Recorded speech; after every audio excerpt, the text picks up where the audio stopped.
I'd like to welcome you all. I'm Thomas Hall, Executive Director of CleanStart, and I'm glad that you're joining us today. For those of you that are new to us, CleanStart has been helping clean tech entrepreneurs and innovators bring bring their technologies to fruition right here in the Central Valley of California since 2005. What we do is we connect founders, builders, operators with the knowledge, relationships, and community they need to actually get things done in the space. And today's conversation is part of our Perspective webinar series, which is geared towards that. Practical, founder-friendly discussions focused on what actually matters when you're building a clean energy company. Now, I'd like to welcome our guest. So forests generate an enormous amount of bio-waste, material that too often goes and becomes wildfire fuel or simply goes unused. Our guest today grew up close to forestry and saw its impact firsthand. And rather than accept it, he decided to do something about it. John is the founder and CEO of Forager Fuels, a clean tech startup turning bio-waste into usable fuel. What I find especially compelling about John's approach is the discipline behind it. Instead of promising the moon, he's providing a solution that is smaller in scale, building on real evidence before scaling up. It's a small scale, big vision strategy backed by grant funding and a whole lot of sweat equity. Now, John, thank you for being here. I can't wait to hear your story. Let's ever give John a round of a warm welcome here. Thank you very much, Thomas. All right, so Great to be here, and I appreciate everything that CleanStart does for our community. all right, now you grew up close to forestry. I heard you tell me that a couple times, but I wanted to wait to hear the story about, what was your experience growing up that inspired you to start and launch this company? Yeah, it took a while. I grew up in Arcata, California, on the very north coast.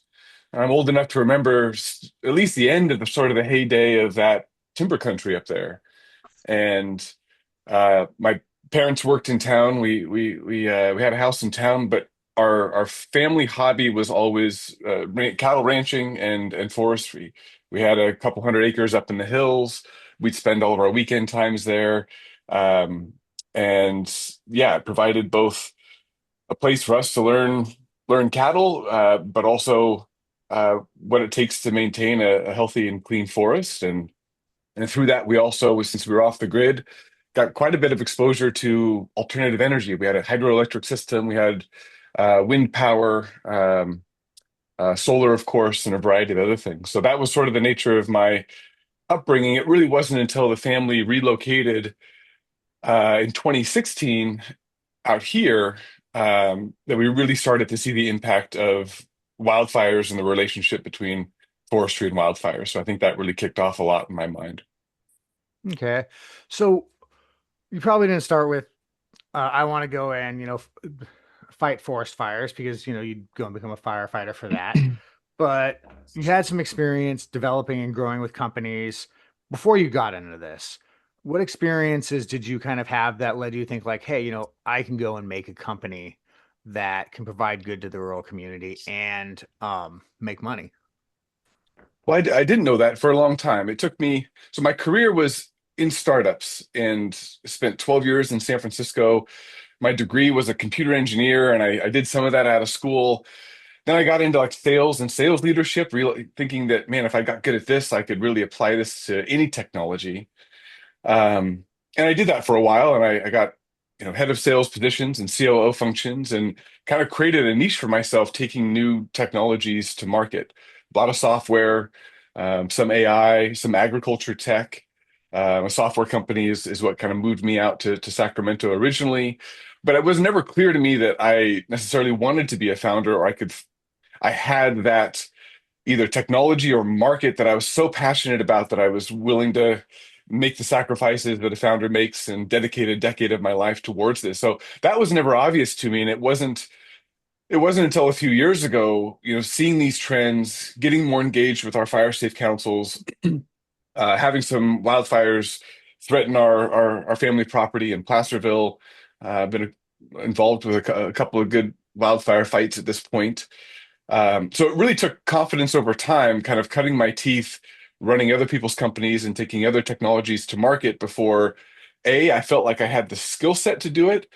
And then B, later on, kind of okay, this is an area that means a lot to me and my family. I think I can contribute here. I have networks in this area. Didn't have a specific solution in mind or entry into it, but had the conviction that this is an area I can help with, and that's what sort of kicked off the original research that led to Forager Fuels. Now, taking something to market and sales, that's a really wide area. And I'm kind of curious, how did you transition to something that is, kind of almost a B2B kind of enterprise software kind of sales that you talked about there into, you're going into a community that is very much not like the Bay Area. Very much, I could say culturally different in many respects to that. And you're trying to, sell them on it, but what you're actually doing is more of a project development sort of thing. You're doing a larger scale, even though, I mentioned that you're focusing on smaller stuff. How Mhm. did you kind of go like, okay, now I have to go into this community? I can say like, listen, I grew up here, I farmed, I'm in agriculture. This is part of, my family history on it. But how were you able to transition to gain the trust to be able to try to go and hopefully do projects in the area? Yeah, I think the firsthand experience helped and gives certainly a little credibility and foot in the door. But I mean, despite kind of living where the tech companies existed, I mean, we were selling into farms, we were selling into small rural special districts at the last company. Um, and so no matter, who your audience is, it's about discovery and it's about really understanding what the core need is. And um, my goal originally here was, how can we help change the economics of our wildfire prevention and specifically around the increasing cost of wildfire waste, of wood waste disposal. Mhm. Um, Pairing that with, okay, how do we valorize this? Uh, how do we maintain and use the energy value in this waste while also keeping sort of the environmental considerations at the very highest? And so I kind of had these big objectives in mind, and from there, yeah, it's just about talking with these licensed timber operators, talking with these large landowners, their quality boards, the fire safe councils, all the communities and associations that have kind of been built around this problem, and it wasn't hard to get a clear picture pretty quickly. All right. Well, let's talk a little bit about the technology. We went through kind of how you got to here, but what is the technology and why do you think it's a winner economically and for the communities? Yeah, I didn't start with the tech. I mean, I, I knew I wanted to avoid hauling. One principle that was stuck with me from the very beginning was this this forest waste problem is a pretty distributed form of waste that we deal with. Most of our waste is more urban. It collects around where people collect. This forest waste, this abundance of fuel debt is a pretty distributed problem. And it just seemed to me that in every other example of industry and history, it didn't take long for us to figure out that problem needs a distributed solution. And so how can we save ourselves from hauling so much air and water mixed in with these wood chips around everywhere? And you know, that's an effort to avoid worse things like burning it out in the field or the decomposition that can often cause more problems. So that's kind of what I focused in on, which created some boundaries for me. All right, there's only so much technology I can pack into something that can move to the source of wood. And that's, you guys had West Biofuels on. There's so many other companies that have done and are doing some incredible fixed facilities to start rebuilding our capacity here in California. Very inspiring. My hope was, okay, how do we create a smaller distributed complement to that that's easier to deploy and can really get out to the source of these things? So that kind of created the boundaries. And I looked at everything, Thomas. I mean, I looked at obviously bio oils and what can you do with electricity out there. One of the scenarios I looked at was, all right, what if I buy a shipping container of graphics cards with cooling on them and two satellite connections, and just powered compute, either mine Bitcoin or sold to process on this AI push that everything's moving on.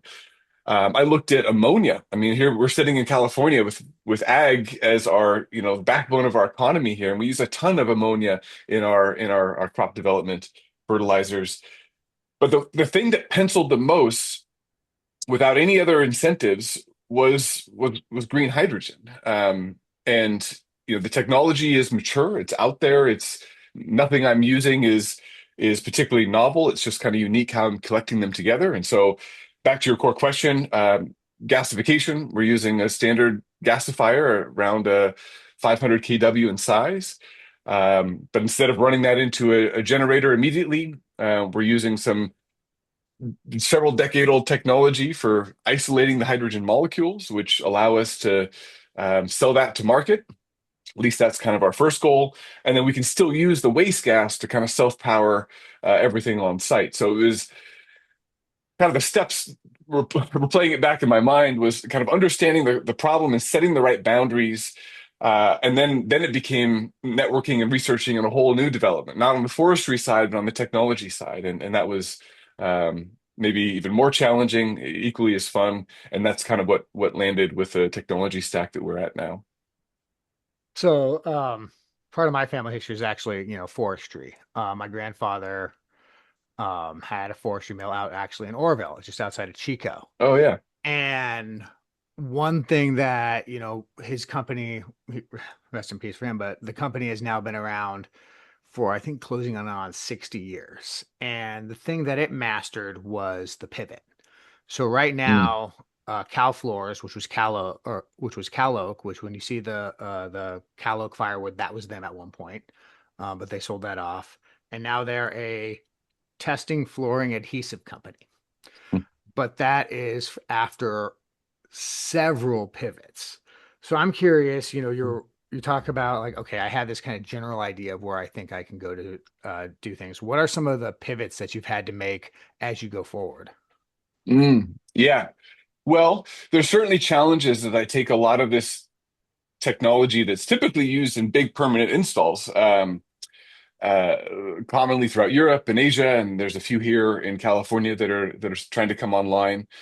Um, there's a lot of other great technology there, like water gas shift, for example, and other advanced things that may require more water, more space, more energy than I can, and so it's been tough designing a system with these constraints. So I think that's kind of part of it, and some of the give and take there.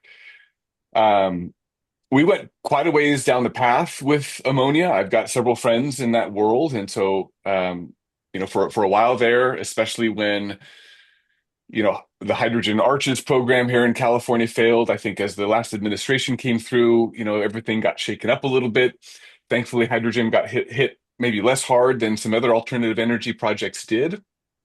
As a side note, I mean, I think that's big picture a healthy thing for the industry, even though it's created some challenges for me along the way. Um, but I think while that didn't end up resulting in a full pivot, it ended up really crystallizing and building conviction and improving our models. And out the other end just came a lot more confidence that hey, we're on the right track. The more you vet, the more you get the no's, the easier it is to hone in on the yes. So there's definitely been several of those along the way. So I know you've been moving at breakneck speeds. Where are you on your, I guess, quest towards revenue and profitability? Oh, I appreciate you saying that. It never feels like breakneck speed, but I mean that's one of our goals is to be able to move faster with a set of technology that costs single digit millions and not hundreds of millions like a big permanent facility would, and is faster to develop and faster to permit and very adaptable. So that's our goal. It doesn't always happen as fast as I hope. Um, yeah, so far we've won a couple of non-dilutive funding opportunities, which has accelerated us quite a ways. Originally, I'd put some money into the business. One of my gasification partners out of state, we partnered on a grant in their state, which paid for the adaptation of one of their systems to kind of our needs in hydrogen. So originally, the system was a small gasifier running off of probably more of what would be in your grandfather's facility, wood pellet chips, sawdust chip pellets. And so we adapted that to be a chip fed system, and we made some changes to the reactor to increase the hydrogen yield. And so at this point, we have it's roughly a one-third scale prototype of that core equipment, chips in one side, pure hydrogen, and biochar as a co-product out the other. And we're actually now able to run a variety of different tests on that for, feedstock variation and other things. In parallel with that, we've done some feasibility studies on the commercial scale version of all this, and of course, our continual testing keeps feeding that. We've got some provisional patents filed for kind of the unique aspects of what we're doing, um, permitting pathways. We've expanded the team, so all of that is progressing nicely. I've been working on some LCA analysis now, and that's helping us kind of go after 2 years, go after our first sort of external funding. And so we're starting that process now, both looking at traditional VCs, which is kind of the realm that I came in, but so far having more success with corporate venture capital. One of the upsides of this business, thinking down the road a little bit, is that um, from an acquisition standpoint, or just from a who this technology could be interesting to. There's quite a few players out there: the waste industry, the forestry industry, anybody building hydrogen powered equipment, oil and gas, of course. So it's been interesting, even though they're slower moving entities typically. It's neat to talk to them because certainly there's obviously an ROI investment upside. But hopefully, if we play it right, there's the real benefit to impact their core business as well. So I'm still early in that process. And of course, in parallel, we're continuing to go after grants. And this last year of really proving a proof of concept system, we're in a much better position to, running out of things to check off before it's ready to start building our commercial scale version of this technology. One thing that I heard in there that I want to highlight to any entrepreneurs out there, especially ones in, I guess, the gasification industry, is that, you started small. You're working on a one-third scale of your already small system. And you went after grants and had partners that you test and validated things. Um, Remember, if you're starting something, I've seen several gasifying companies where they're like, okay, what do you need to like bring to do this? And they're like, oh, I need to do full economies of scale. I need $50 million. And anyone can tell you out there, no one's going to give you $50 million for your idea that you saw at a UC. You've got to go out there and do all these small little incremental tests and build, your minimal viable product to validate that it works, which, I feel like you described pretty accurately what you're doing there of being able to get that minimally viable product. Now you can turn to, the market and say, hey, let's get a return on this together. Invest in me so that we can make money and deliver these to the community out there on it. Um, so I just wanted to highlight that for anyone who's thinking like, hey, I No, want to get into this because I think that was it's a smart it's a thing. really powerful point, and I think I've grown appreciation from understanding why that ask is tough and may not make sense for either party involved. I mean, obviously, from the investor, it's early from their standpoint. There's a ton of risk, and whenever there's a ton of risk in that big jump, and you're asking for a ton of money, you're going to have to give up a lot for that money. And I found myself in that position. I was originally a month or so ago when we started this, thinking, okay, I'm going to ask for more, kind of the everything possible scenario, and quickly realized that not only is that kind of a tough pill to swallow for the investors I'm talking to, I don't think it makes sense for us. I think I'd have to give up more of the company to get to that same milestone versus splitting it up, asking for, okay, what's just the next set of milestones I need? What is the core couple of pieces of technology to prove this out at the next scale and not try to build the whole end-to-end system to start? And that allows me to keep de-risking and making it more and more attractive to other investors. Um, Theoretically give away less of the company in doing so because the second or third tranche, is a lot less risks. The other piece for us, especially, and I think everybody probably in this, any entrepreneur in this realm, is it also gives us more time for non-dilutive funding. You know, I I've never wanted the business to be solely focused on grants and the pace because that's a much slower pace, and I am trying to move a little bit quicker. But that does at least keep that optionality open, where if we get a few hundred thousand, or if we get $1 million grant over the next couple of years, that can very much change our cap table and what our needs are, and I can only ask what I need to finish this project in a year or so, versus everything everything possible from the beginning. So anyway, just wanted to add to that point a little bit. Oh, I actually kind of want to expand on that on the fundraising thing because, you're going out there and fundraising, and just so everyone know, when you hear someone that's raising like $50 million, the people that are investing them are probably expecting to get out before it's finished. Because they're looking at the next person. They're that small early stage stuff. But with something where you're producing hydrogen or we're dealing with forest waste, there is a ceiling on your return because you're dealing with a market commodity. But how do you kind of translate like the value of grants to people that you're pitching for private equity or additional funding? Because Mm, I've heard more and more where it's like, okay, you have a grant, but that grant's also an obligation. mm, And that obligation might not be where we see this business going. Or ones where they're like, they interesting. absolutely love Yeah. grants. So have you found like, how have you communicated that and what's some of the responses that you might have gotten? Hmm. Yeah, that's a good question. I haven't personally gotten that pushback, although I can see in certain situations, um, and I've been tempted to do this too, where you go after grants that might not be perfect and they're a little adjacent, and you're trying to, maybe it's not a complete round peg square hole thing, but you're trying to maybe shave off a little bit on the sides or get it to fit. And I was definitely guilty of that last year. I think in my first year of diving into grant writing, I certainly made that mistake.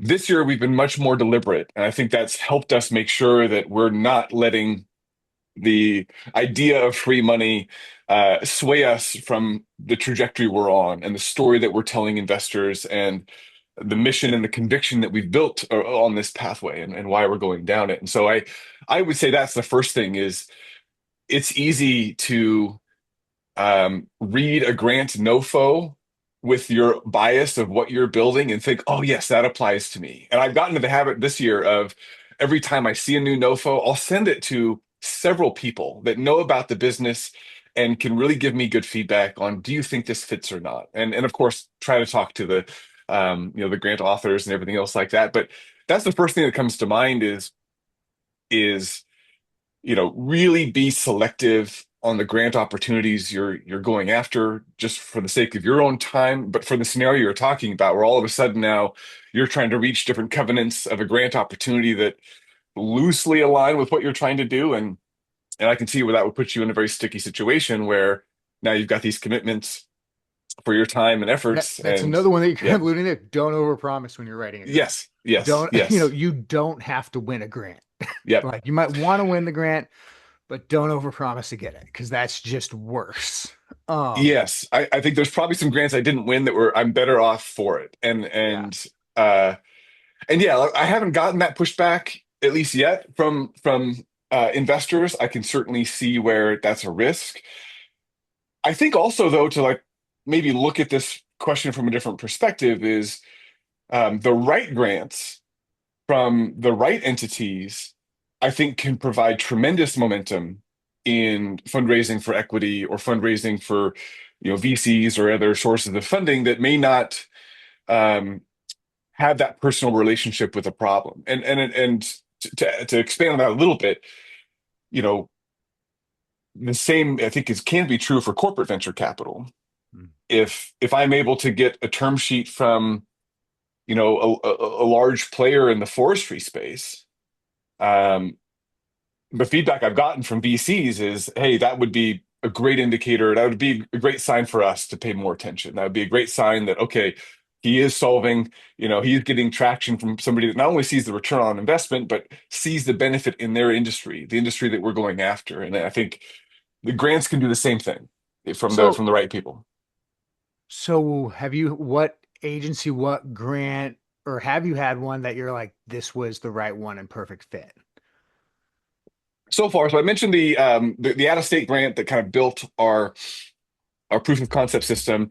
The other one was less of a grant, more of a circular economy pitch competition that we won. That was put on by Wes Placer. The Carlson Center put Yes, collaborating with yes, West yes, yes. Placer, Waste Collaboration Management, between it's Circular yes, Economy. Carlson Center and the West Placer Waste Management Authority. If you're Circular curious about economy that, someone can pitch. check it out on CleanStart's blog. Oh yeah, yeah, yeah. Yeah, oh, that's right. I saw it on there. Incredible program, great people from both entities. I mean, Carlson Center, everything that Cameron Law and their team is doing there is just beyond great for this area. And I got to tour the West Placer. I mean, I had no idea what a advanced facility we have in our backyard here, Yeah. and how much green waste and forest waste they deal with. And so this was a scenario where, shoot, okay, I'm focused on forestry, and the waste sector I'm familiar with, but is this too much of a pivot outside? And so I was hesitant initially, but what it ended up providing was obviously a little bit of non-dilutive funding, which has certainly helped us. But they've offered, and part of winning is space to co-locate, space to deploy on in their facility there. And while it's not directly into the forest, it played well into our go-to-market because it provided a stepping stone for us, training wheels. So this is a place where we can deploy our first commercial system. We don't have to be in the middle of the forest. We don't have to be away from utilities if we need them, parts. Everything doesn't need to be hauled across dirt roads in the middle of nowhere. So we can still use green waste. We can still use forestry waste specifically, help solve a challenge for them. Sometimes they're hauling stuff to Oregon because they can't process all of that waste now. And so it just became a good fit for us, and something that actually added to our, everybody's got that like go to market slide, your, concentric circles with your TAM, SAM, SOM kind of thing. Well, it helped us, you know, expand beyond just forestry and say, hey, there is municipal waste and there is this agriculture market, and while our focus for several good reasons is on forestry, this sort of portable technology can play very nicely in these other markets as well. Well, it sounds like you're on my grandfather's path. 40 years from now, you'll be doing flooring. Um, Oh man, if I could only be so lucky. That sounds great. I know Gary always has a good question. Gary, anything on your mind? Yeah, 100 things. Let's see. We'll keep you here to about noon. Um, First of all, I just want to emphasize the significance of one of the things you said early on. You said it's all about understanding customer need, and you spent a lot of time talking with people trying to understand what their needs were. How many people did you talk to? How long? I'm sure that process is still going on, but that's a huge insight for people because most people start with the tech, and that Mhm. leads you down to a number of cul-de-sacs. Um, Yeah. how did that process evolve with you? Well, it was inspired by something I learned a long time ago. It kind of flipped the go-to-market on my head. Everybody, you hit the nail on the head there. The traditional thing is like first come up with an MVP, a minimum viable product. Right. And uh, I was introduced to this concept of like minimum viable audience, like flipping that on its head, where it's like first you find your audience, you find your MVA, and you get to know them extremely, extremely well. And that helps obviously create a picture of what maybe your MVP would look like. And then you can start figuring out, all right, what is my minimum viable team to get there? But that's just another way of saying exactly what you just did, Gary. And to your core question, gosh, how many did I talk to? I mean, I had different categories, right? You have ultimately, I just say like my category of what I would call like the landowners or the entities that are really owning this problem. And so this might be the Forest Service and BLM.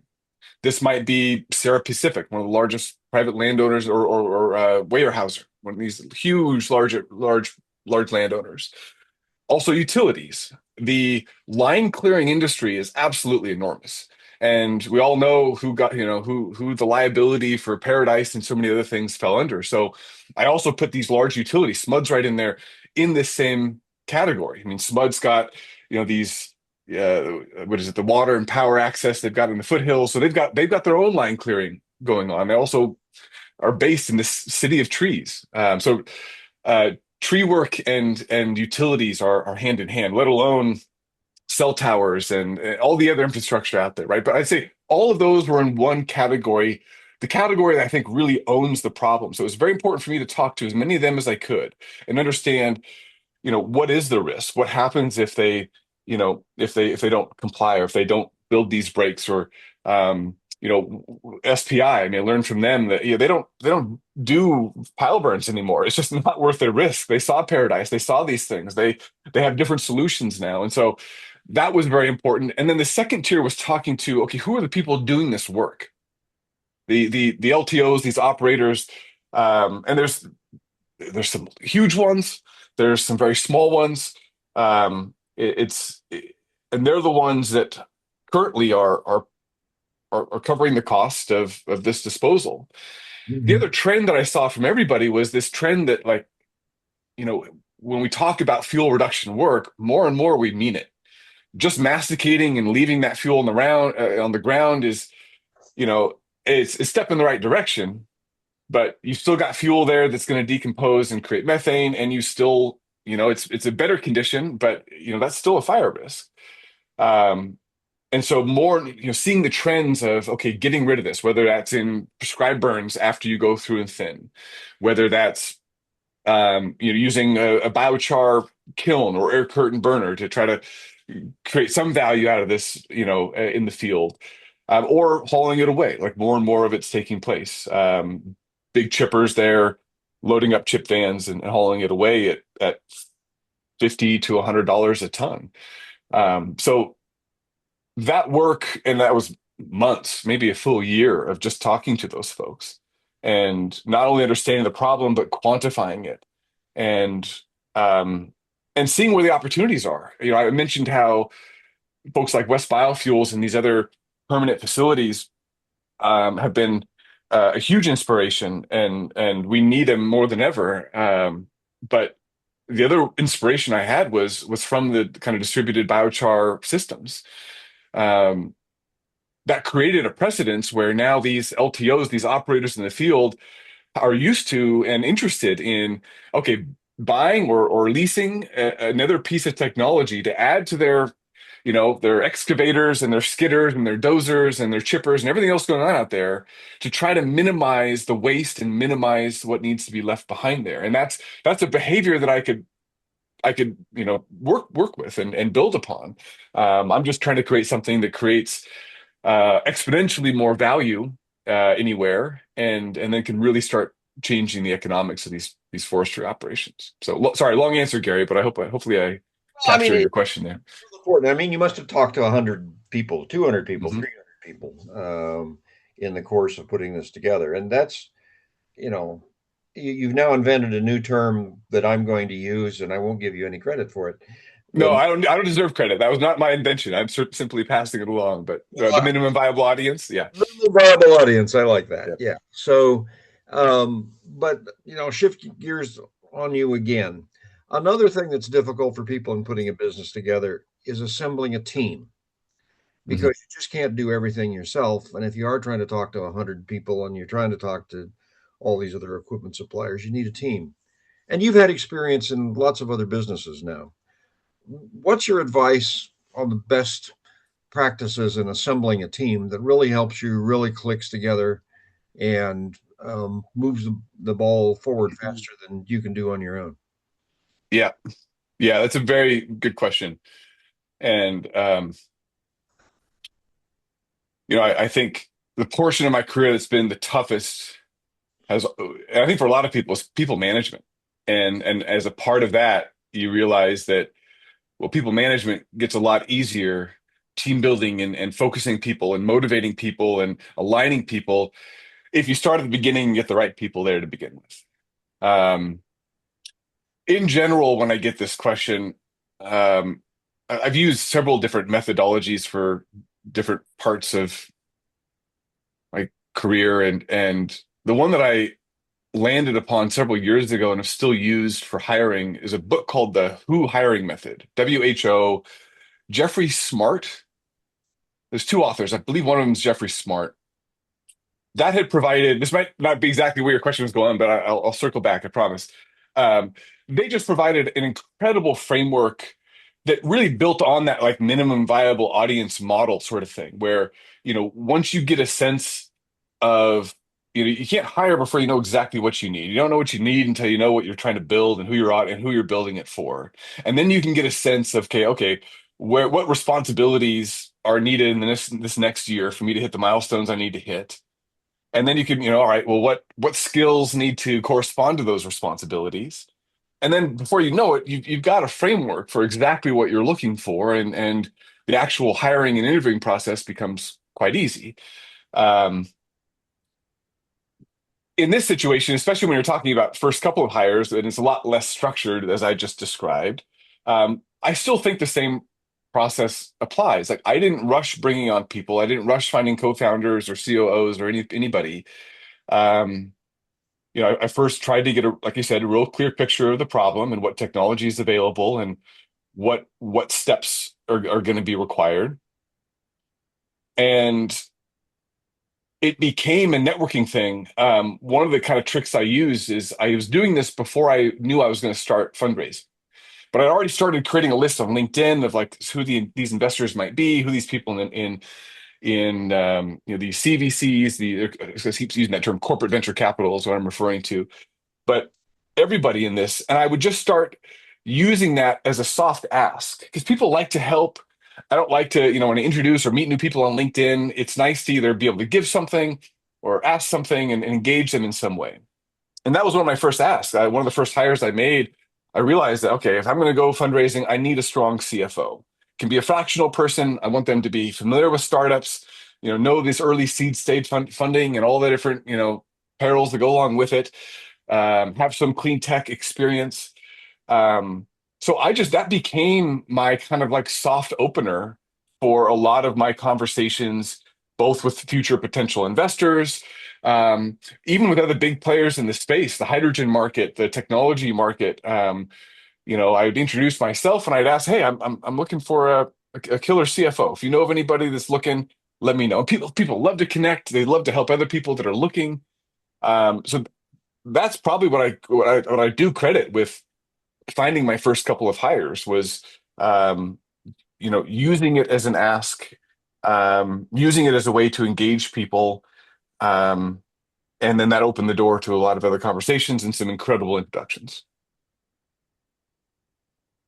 Well, I think that's very insightful. The other half of this is sometimes the problem is not engaging people, but disengaging people uh, Mm. that haven't worked out. Do you have any experiences to share there to help people understand, when it's time and how to let somebody go? Yeah, it's been a while. We haven't come across that yet at Forager. We're still early there, but there's certainly been a lot of that in my past. I just think transparency and honesty is just always the best way to go. And um, I've become, again, I feel like I'm kind of harking back to a different stage of company.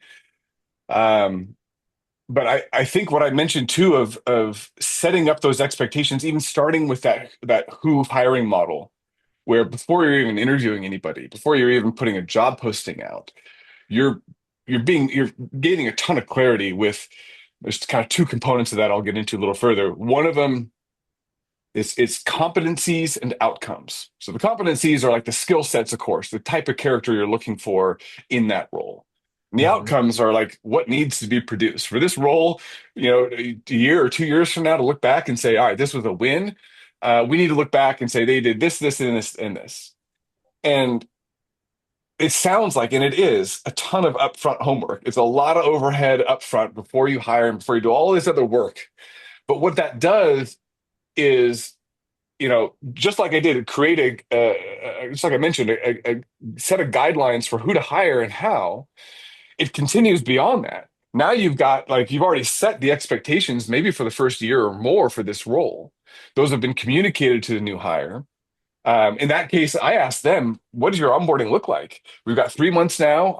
We will dedicate whatever resources you want to help you set you up in 3 months to hit those goals in the next year or so." And so from the very beginning, there's no mystery on the type of person we hired and what they're expected to do. And and they're even involved in what they need to become successful in this role. And so now you've got all of this upfront work that has put you in a position to just now just execute. And the conversation then is way different when there becomes a delta in what was expected and what was delivered. And that's where you can then, easily introduce PIPs, performance improvement plans, or whatever acronym or whatever, each company calls it. Some of it gets too corporate. But at the end of the day, that's incredible mechanism where it's like you're now teamed up with this individual and you say, hey, like, I got to look out for the business. If we don't make this work, I'll help you find another role. I'll help you. I mean, we're in this together.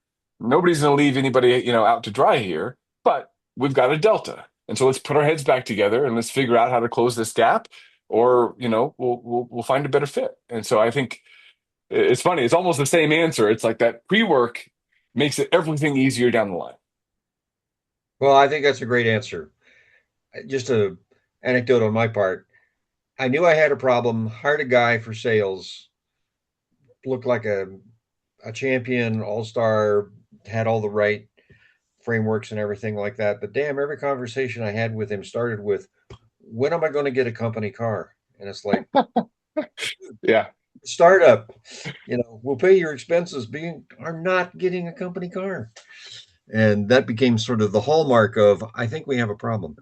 One So of those competencies in the startup world specifically is that sort of, scrappy, selfless, like really understanding that it's not, this is not a role. This is, you're part of a greater machine, and we're all making some sacrifices. And the upside is, you got to make sure the upside's there. I mean, that's why people get equity, and that's why there's, it's usually a different set of incentives in a young company, in a startup. But yeah, to your point, that is definitely a red flag early on, especially in a more selfless startup type environment. yeah, no, it's a good one. Thomas, let's see what questions came in on chat or Yeah, if we got a question from the audience from Jeremy. John, you mentioned talking to a large number of stakeholders, including landowners, utilities, and LTOs, to understand the problem and quantify the opportunity. How are you now converting these early conversations into actual paying customers or committed partners? What does your current business development pipeline look like? Mm, yeah. Yes. Good question. There's a lot there.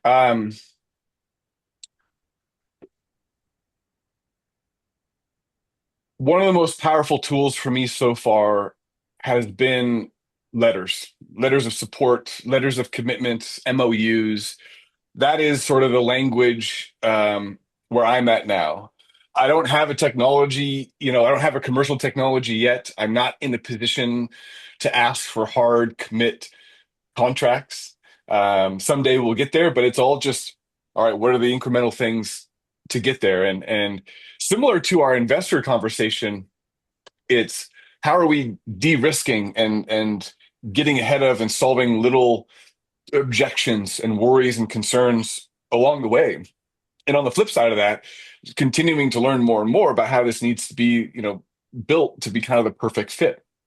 It's one thing to kind of get the high level goals, but then devil's in the details. How many people do you want to dedicate to operating this? How big of a footprint does it need to be? How often are you moving it? What, all the specifics around it. Um, so I think the core of that question was kind of how am I translating that? So uh, letters of support, letters of interest, all the way up to, I would say an MOU, which is, saying if Forager Fuels can deliver this, then we are interested and willing to purchase this or engage in this way. Um, that has been tremendous. That helps in fundraising. That helps in offtake conversations. That helps all across the board. And shoot, there's another point I was going to make on those. The other piece was, uh, you know, how to structure the go-to-market as a business. I mean, one advantage that I think we have with these smaller modular refineries is the portability of it makes it so that I don't need 10-year offtake agreements and 10-year feedstock agreements because, if I'm a permanent facility, I'm relying on people taking, and coming to pick up or drop off these things. So I've built a business model that has maybe a little more leeway there. The other side of it is that our go-to-market doesn't include us starting to sell these to customers out of the gate. That's a big ask. And again, one of those kind of big risks and big jumps. So I thought a lot about, okay, how do I soften that? And my answer was, Forager Fuels is going to own and operate the first probably five of these systems ourselves. And so that does a few things. That allows our customers to not have to buy the equipment, but just to say, hey, I've got a project. I got a 4-month project. We're doing 100 acres of fuel breaks here. And, this project requires fuel removal. So, we would like to engage Forager Fuels to save us all of our disposal costs. Right.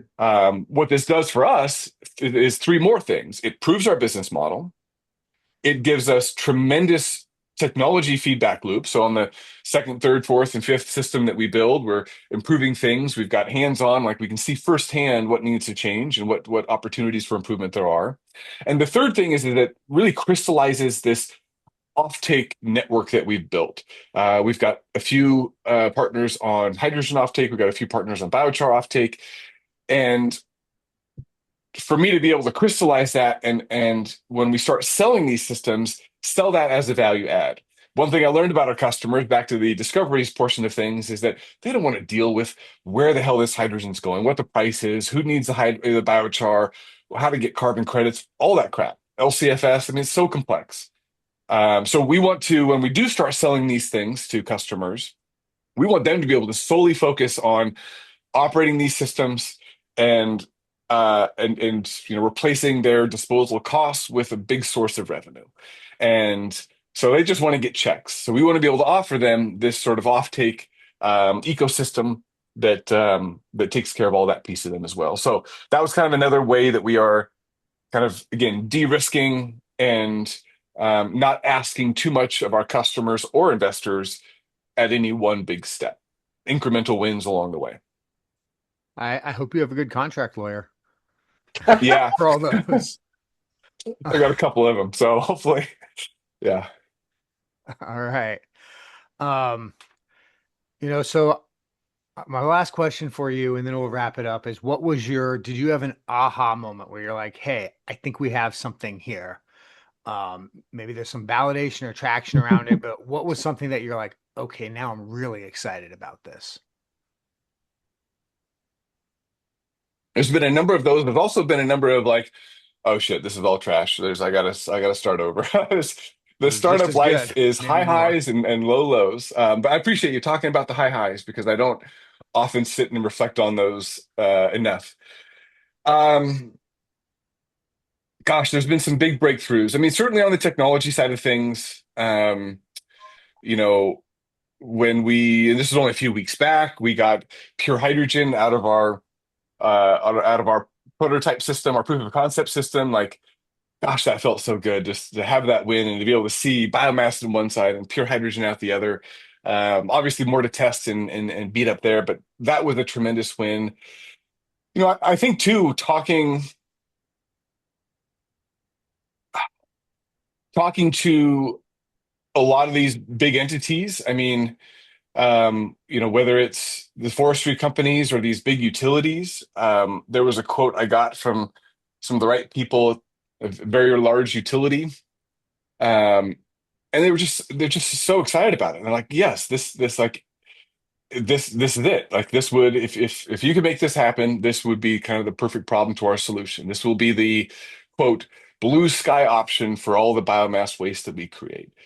And so it's you know little wins like that from technology partners that are like, oh, okay, this is a new approach. This is worth trying. And others along the way, I think have been very encouraging. You know what? I think that's a great high note to leave it on. Um, I wanna I wanna thank you. It's been fantastic. Everyone, please give a round of applause for John joining us It's all today. right. It, I it really stays appreciate with the me the time. fact that you practically approached this. You really thought it through, and it sounds like you were able to leverage the community as well, connecting with the Carlson Center to go and win that sustainable or circular economies grant. It's good to see companies growing and delivering here. For everyone that's listening, if John's work resonated with you, please go learn more about Forager Fuels, foragerfuels.com. You can connect with John on LinkedIn. I know that's one of the ways that I've connected with him. And whether you're a potential partner, customer, investor, or just a fellow believer in our regional clean economy, he'd love to hear from you. Be one of those hundreds of conversations he's had to help deliver a solution. And also, I want to make sure that I recognize who helped make this conversation possible. SMUD, E2, Chico Start, the Carlson Center, which you heard mentioned there.